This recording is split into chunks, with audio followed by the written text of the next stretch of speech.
សាកមកយល់ដឹងលម្អិតពីប្រព័ន្ធបញ្ចុះកម្ដៅរថយន្តតើស្មុគស្មាញយ៉ាងណាដែរប្រព័ន្ធបញ្ចុះកម្ដៅម៉ាស៊ីនមិនគ្រាន់តែមានសមត្ថភាពក្នុងការរក្សាកម្ដៅម៉ាស៊ីនកុំឲ្យឡើងក្ដៅខ្លាំងពេកតែប៉ុណ្ណោះទេប៉ុន្តែវាក៏អាចជួយរក្សាម៉ាស៊ីនឲ្យមានសីតុណ្ហភាពងំល្អដើម្បីសម្រួលដល់ការបញ្ឆេះនិងដំណើរការរបស់ម៉ាស៊ីនផងដែរប្រព័ន្ធបញ្ចុះកម្ដៅម៉ាស៊ីននេះមានរួមបញ្ចូលទាំងធុងទឹកដើម្បីស្អំម៉ាស៊ីនបង្ហាញនាំខ្យល់ត្រជាក់ចូលវាស់កម្ដៅសម្រាប់បិទបើកបន្ថយសម្ពាធពេលកម្ដៅកាន់ខ្ពស់ស្នប់ទឹកស្នប់សារធាតុបញ្ចុះកម្ដៅដែលមានមុខងារអាចនាំទឹកនិងសារធាតុត្រជាក់ចូលក្នុងម៉ាស៊ីនបូករួមនឹងទុយោនិងគ្រឿងមួយចំនួនទៀតយានយន្តក្នុងសម័យនេះភាគច្រើនមានធុងទឹកមួយបន្ថែមទៀតសម្រាប់ឲ្យសារធាតុបញ្ចុះកម្ដៅអាចរីកមាឌនិងហូរចេញពីប្រព័ន្ធបញ្ចុះកម្ដៅម៉ាស៊ីនបានពេលវាឡើងក្ដៅហួសកម្រិតហើយអាចហូរត្រឡប់ចូលមកក្នុងម៉ាស៊ីនវិញនៅពេលដែលវាចុះត្រជាក់ប្រព័ន្ធបញ្ចុះកម្ដៅក៏ដំណើរការរួមគ្នាជាមួយនឹងប្រព័ន្ធរក្សាសីតុណ្ហភាពក្នុងរថយន្តផងដែរព្រោះវាអាចផ្ដល់ជាតិកម្ដៅសម្រាប់ផ្នែកខាងក្នុងរថយន្តបានសម្រាប់រថយន្តដែលប្រើប្រាស់នៅក្នុងស្ថានភាពត្រជាក់1ស្នប់បូមទឹកដែលក្នុងពាក្យបច្ចេកទេសយានយន្តគេហៅថា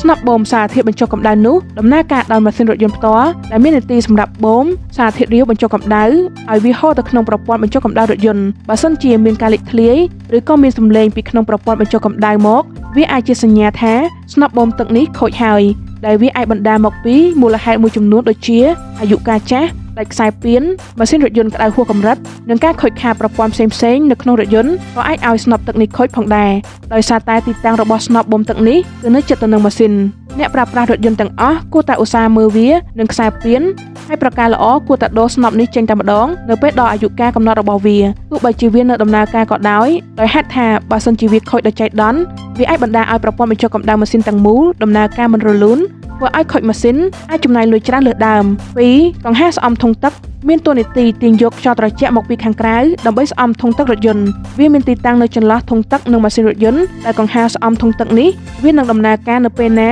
ដែលរថយន្តគ្មានខ្យល់ត្រជាក់ចូលគ្រប់គ្រាន់តាមបាណាខាងមុខជាពិសេសគឺពេលដែលរថយន្តបញ្ឆេះប៉ុន្តែឈប់នៅស្ងៀមឬក៏បើកបរក្នុងល្បឿនលឿនកង្ហាស្អំធុងទឹកនេះសពថ្ងៃភាគច្រើនដំណើរការដោយអគ្គិសនីដែលវាអាចដំណើរការដោយខ្លួនវាពេលចាំបាច់ខុសពីកង្ហាស្អំធុងទឹកកាលពីមុនដែលដើរដោយខ្សែពានជាប់ទៅនឹងម៉ាស៊ីនពលគឺវាវិលលឿនឬយឺតអាស្រ័យដំណើរការរបស់ម៉ាស៊ីនដែលអាចធ្វើឲ្យប្រព័ន្ធបញ្ចុះកម្ដៅរបស់ម៉ាស៊ីនដំណើរការមិនមានប្រសិទ្ធភាពម្យ៉ាងវិញទៀតពេលខ្លះកង្ហាស្អំធុងទឹកនេះក៏ដំណើរការជាកង្ហាម៉ាស៊ីនត្រជាក់សម្រាប់ផ្នែកខាងក្នុងរថយន្តផងដែរជាការពិតណាស់កាលណាកង្ហាស្អំធុងទឹកខូចម៉ាស៊ីនរថយន្តអាចនឹងឡើងកម្ដៅហួសកំណត់ដែលវាតម្រូវឲ្យជួសជុលជាបន្ទាន់ជៀសវាងការខូចខាតម៉ាស៊ីនដែលធ្វើឲ្យមានការចំណាយច្រើននៅពេលមុខ3សារធាតុបញ្ចុះកម្ដៅសារធាតុបញ្ចុះកម្ដៅជាសារធាតុរាវដែលហូរនៅក្នុងម៉ាស៊ីនរថយន្តនិងធុងទឹកដើម្បីរក្សាសីតុណ្ហភាពម៉ាស៊ីនឲ្យថេរនៅក្នុងកម្រិតមួយដែលធ្វើឲ្យម៉ាស៊ីនដំណើរការធម្មតាអ្នកប្រើប្រាស់យានយន្តភាគច្រើនតែងតែយល់ច្រឡំថាសារធាតុបញ្ចុះកម្ដៅគឺតែមួយជាមួយនឹងសារធាតុរំលាយកំណកដែលប្រើចំពោះរថយន្តបើកបរក្នុងស្ថានភាពត្រជាក់ហើយវាមានមុខងារជួយរក្សាកុំឲ្យសីតុណ្ហភាពម៉ាស៊ីនក្ដៅខ្លាំងឬត្រជាក់ខ្លាំងពេកដែរតាមពិតទៅសារធាតុបញ្ចុះកម្ដៅគឺជាការលាយគ្នារវាងទឹកនិងសារធាតុរំលាយកំណកដែលអ្នកគួរតែឆែកឲ្យបានញឹកញាប់ថាតើសារធាតុបញ្ចុះកម្ដៅនេះមានបរិមាណគ្រប់គ្រាន់ឬនៅក្នុងម៉ាស៊ីនហើយគួរតែដឹងពីពេលដែលត្រូវប្ដូរវាចោលផងដែរ